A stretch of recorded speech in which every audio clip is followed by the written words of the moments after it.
Thank you for listening to Footnotes, a Fellowship Mosaic podcast. This is a space for us to dig deeper into Scripture, what is happening in our community and culture, and continue the conversations we start on Saturday nights. We are excited to have you join us as we pursue truth, holiness, and redemption together. Well, hello and welcome to Footnotes. It's Noetz here with Collin. We just, this last weekend, kicked off our series for the summer called Rhythms. We're revisiting it. Hadn't been in it for a couple of years now, and so wanted to circle back. Collin, any memories from the first time we passed through? Some of my favorite small groups were centered around this, because a lot of times we get in community groups or in small groups and we do a lot of knowledge and this verse and what I think and how about that and this, and rarely do we actually get to the practice. Yep. And Chris Simon, one of our saints here at Mosaic, I was just at a men's group with him, and his life verse is knowledge puffs up but love builds up. Yeah. I don't want to gain more knowledge. I want to love well. And so I love the Rhythm series because it really puts us in this place where we're not just learning things for knowledge's sake, but we're actually hoping to allow these things, ideally, is that even as we'll get further into the series, is for heart change. Like, it truly, the more we do these, the more our desire for God and his purposes increases. So yes, some of my favorite memories in small groups were, no offense to the ones I'm in now, but were when we did this years ago. I don't even know how long ago it's been, 6, 7 years. 2017, 18, something like that. Yeah. I don't do math. Yeah, it's been a while. I can pray for people, but it's been a while. I don't know math. It's good. I know that we call it rhythms because there's maybe some bucking that happens if we try to call it spiritual disciplines. Mm-hmm. We're talking about the same things, but there might be some discomfort with what could be taken as rote legalism. Just like, hey, you do these things, earn God's favor, and what say you to that? Yeah, I think in anything, like idolatry is always just one like drift away. So I think anything can become like, what is it? Our hearts are idol factories, Calvin. Like we can make anything. So when it comes to our spiritual practices, one is totally where you just get so focused on technique and this kind of self-righteous, look how holy and good and how pharisaical I am. I mean, so you have the spiritual disciplines, classically known as, where we practice them in such a way where we actually we no longer need God because we got these practices. They themselves become the God. On the other side of it is we get into it and it's hard, or let's say I'm following God for the first time, or maybe I just haven't done it well, and so I'm going to get into this, and it's kind of like couch to marathon. One of my favorite running coaches says anytime someone comes to him and says, I want to do a couch to marathon, he says, okay, here's what I want you to do.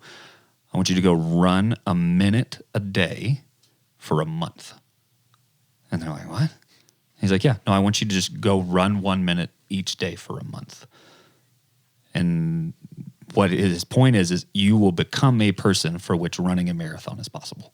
Gotcha. And so by doing that, then we can add on. And so oftentimes in our spiritual life, it's like, I'm gonna fast for 40 days. Jesus did it, I can do it too. And we get into it and we're like, this is miserable and I don't feel like I'm hearing God. And I still, like, whether it's porn or alcohol or like whatever it is, I stumbled and I guess I'll give up and back to the couch in that metaphor. And so I think you have these two ditches of one, these things are not meant to be legalism or a way that we earn God's favor, yet at the same time, it's not like we're trying godliness. Gary Oliver says we don't want to try godliness, we want to train for godliness. And so that's our hope with this series, is that each of these practices would be things that we're doing to train to become like Jesus. It's good. Thinking about that 1 minute a day thing, I wonder if some part of that is just affording people the opportunity. Maybe the hardest part of the discipline is actually the coming back to it time and again. Mm-hmm. And so building resiliency there first before you're moving into any depth of difficulty with the actual task at hand. Totally. So as I think about the disciplines or the rhythms that we're looking at this summer. A quote that I heard on podcast this week by Addison Bevere. He said that discipline is trading a short-term negative for a long-term positive. I'm feeling better than I have in a while because I've been like really working on a diet, and the diet's fairly unpleasant. It's a restriction and it's a discipline. It's been a lot of short-term negatives. But there has been a growing long-term positive of feeling a lot better day by day, week by week. So as we kind of think about the vision for the summer, there's going to be a risk of falling down into the particulars and the details. There's going to be a risk of getting overwhelmed by hearing 10 weeks, 10 different disciplines. Actually, there's more than that because a couple of times we've clumped two things that historically have been separated. Totally. So there's a risk of just being like soaked by a fire hose and kind of giving up in the exhaustion of trying to fight upstream against it. All right, what would you, if you're going to call the body toward some better vision, what are we actually hoping for? What would you say? I think it comes down to what kind of person do you want to become, right? Yeah. Willard says that the person you are today is the person you will be tomorrow, and the person you are tomorrow will shape the person you'll be forever. And that the decisions we make in this life actually do have implications into the next. And as we make these decisions, and as we, that's where the term, and Nick talked about it in intro to Saturday, of that spiritual formation, that idea of we are being formed. That's not optional. Yeah. You don't get to opt out of being formed. Paul would say you're either being conformed to the pattern of this world, or you're being renewed by the transforming of your mind. Either way, we're in a formation that's part of our life. So the question is, what kind of person am I becoming, or what am I allowing to form me? And into what am I being formed? Robert Mulholland, favorite. I mean, anytime I'm up, if you're looking for more resources outside of the Rhythms book, he takes spiritual formation as an invitation to a journey, is the title of his book. And a roadmap for spiritual formation. And his definition, it's the best definition of spiritual formation I've ever heard. He says, it is the process, so not just a one-time thing, it is a process of being formed. That is, it's not something I do on my own. It's actually something that's done to me. It's passive, I receive. Being formed into the image of Jesus. That is his life, his practices, his teachings, like taking on his yoke. The process of being formed into the image of Jesus. And I love Robert Mulholland doesn't leave it there. He says, for the sake of others. That it's not just me and Jesus in a monastic movement in my closet praying for hours and then no one else gets to be a part of it. Yeah. It's me and Jesus praying and abiding and enjoying time together so that others get to experience the fruit, as Nick talked about Saturday, of love and joy and peace and patience and kindness. That we do these things in order to abide with God so that we can love him in order to love others more fully. And as we get lost and are formed more into the image of Jesus, we begin to see others now as how we can truly love them and how we can engage them. It's cool, man. That's a big deal. Yeah. The it for the church, it for one another. That's a big deal. I talked to you about before we started this about in preparing for one of the sermons in the series. I've been trying to track down the old quote. If you want to build a ship, don't drum up people together to collect wood, and don't assign them tasks and work, but rather teach them to long for the endless immensity of the sea. And it sounds like it's essentially from the research I found, it's a bit of a made up quote attributed to a guy. They've actually kind of repackaged his sentence and his quote out of a book he wrote in 1948. Don't you love when people do that? Yeah. Like to sound smart, they're like, oh yeah, this one guy said this one time. Yeah. And you're like, that person never said that. No. Antoine de Saint-Exupéry, something like that. Wow. I don't know. Hey. French. Ma femme pour français, un petit peu. Yeah, un petit peu. My wife speaks French. Yeah, a little bit. Mine too. That's what I said. It's good. So 1948, he wrote a book called Citadel. And I won't read it in French there because I can't, but clearly by the butchering of the name, but in the vision of gifts and practices of rhythms, not just for ourselves, but for the body. He says, one will weave the canvas, another will fell a tree by the night or by the light of his axe. Yet another will forge nails, and there will be others who observe the stars to learn how to navigate. And yet all will be as one.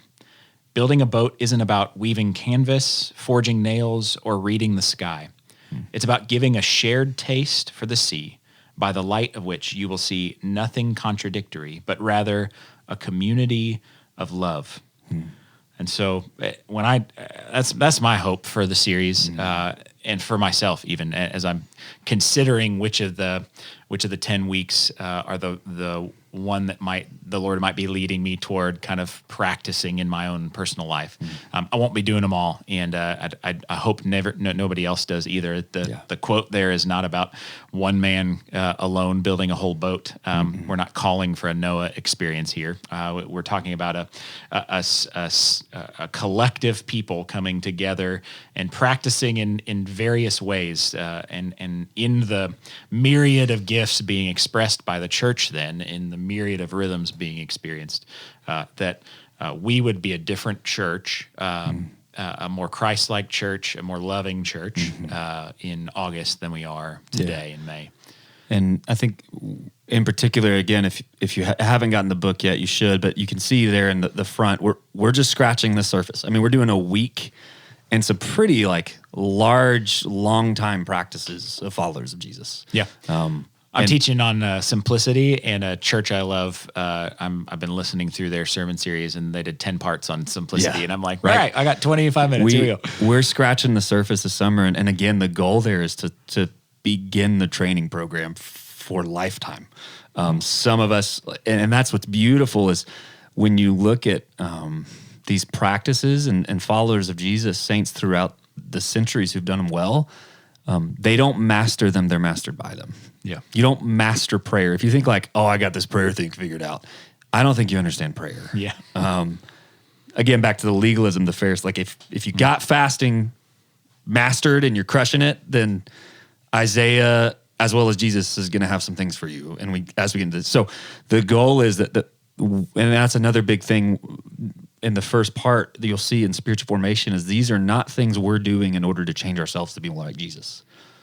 I can't change myself or you or others for that matter. Yeah. But what I can do is create space and availability for God to step in, to open up and say, Lord, I'm sitting here 10 minutes this morning to start conversation with you because I want to be like you. I want to be near you. I want to know you more. That's good. Change me, form me. And again, that's not even a solo. It's us. That what happens that as we do these things, our homes, our relationships, our friendships, our church will begin to, as we're formed more into the image of the Son, we'll begin to look and smell. And I mean, Paul calls it the aroma of Christ. Yeah.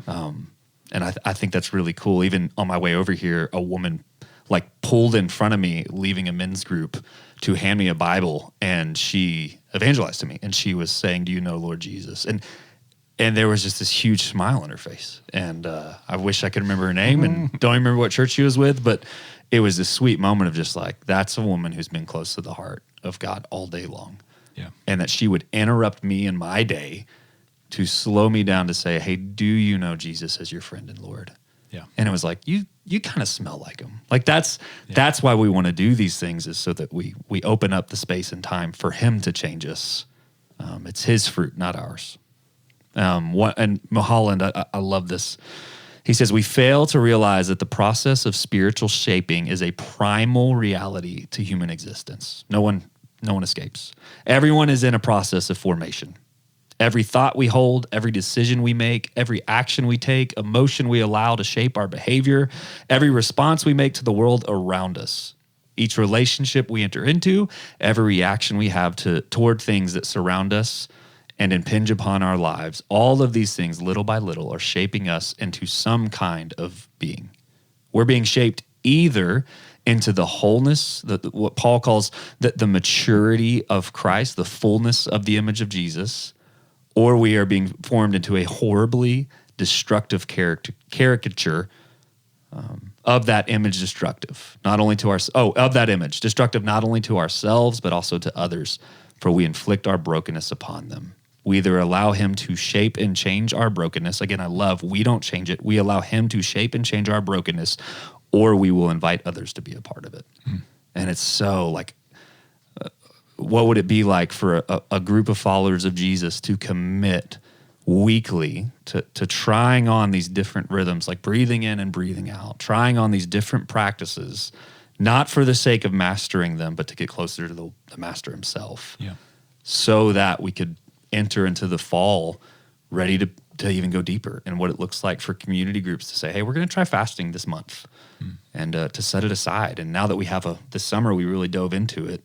Let's make that a normal part of our family rhythm as a community group, or what it looks like for children and parents to go, hey, what if we set aside weekly times for just silence, just to go sit? Like, how amazing would that be for a mom and dad already? But to have intentional time to go, what if we just went and sat and enjoyed being with God, and just did a breath prayer and knew that, like, I get chills thinking, or for like a group of single women that meet on Sunday nights to just get together and to say, hey, what would it look like if we really simplified this year? What if we gave all these extra things and we gave it to the poor in our cities, and we just lived with a very simplistic focus on our stuff and gave our material things like Jesus calls us to? So I could geek out all day. I mean, this is the stuff I read for fun. On vacation, I'm like, I take formation books on my reader and just, so I geek out. But any other recs that you want to kind of layer out here at the end? You drop Mulholland. Oh, man. I know I was handed in college when I go back to often Celebration of Discipline by Foster, Richard Foster. And it's a good primer on stuff. He's a Quaker, so he's got a particular bent, but he's it's a helpful resource. It was cool. I was wondering the first time I read some of the spiritual formation guys, I was kind of like creeped out and like, this is weird. Can I do this at fellowship? Like, is this allowed? And I walked into we have a library up here in the offices, and it was one of Gary Harrell's old DTS papers that he wrote. Gary Harrell was one of our first community and small group pastors at Fellowship. And I opened it up, and it was how we can be formed to the image of Jesus in small groups of fellowship. And Richard Foster's Celebrate the Disciplines was the first book that he quoted. And I was like, I'm not the first one at Fellowship to be a part of this, apparently. This is nothing new. It's awesome. So yeah, Foster's great. I can't point you enough to the book, like our Rhythms book. Guys, it's incredible. So if you haven't gotten a copy, or you want to just get one online, I'm using the e-one because I just love to pull it out. And as we go through the series, these books are set up to where Saturday they'll be teaching. So there'll be some reading for your own personal Devo. There'll be some space for teaching notes and area like that. There'll be small group questions as well as then daily practices. I would encourage you, have personal and have corporate. Have personal things you're doing, and then have with other, whether that's your small group, community group, cell group, having some others that you're walking through this book with. I guarantee you, if you do that, it is going to be a summer well lived. Putting on these practices with other followers of Jesus. Yeah. Let's live it out. Let's not let it be a lofty thing or seem like something out of reach. Let's take it on in our flesh. It's an incarnational thing. So I'm excited to do life a little differently this summer, and to be a different man in 3 months' time. And I know it'll be week by week incremental growth. I know it'll be just a little different, but those step by step, it's 30 days of a minute a day kind of thing. So it's awesome. And we're all rookies. We're just trying to be close to the master. So can I pray? Speaking of spiritual disciplines, hey, wherever you are, if you're driving, keep your eyes open. But if you wouldn't mind, just take a second and even focus on where God has you right now. Rodney Holmstrom, one of my friends and counselors and pastors here, told me just focus on where God has your feet. He has you in this moment. Father, thanks for loving us. And Jesus, we got one goal in life, and it is to be formed to the image of you. That our relationships, our habits, everything we do, from how we eat and sleep, how we interact with others. We want to do it in step with you. And Holy Spirit, we cannot do that on our own. We can't muster up enough strength or enough behavior modification. So this summer, may we be a church that opens up the availability and the time and the space for you to come and to do what only you can do, and transforming us to be more like Jesus Christ. We love you. Help us to love each other.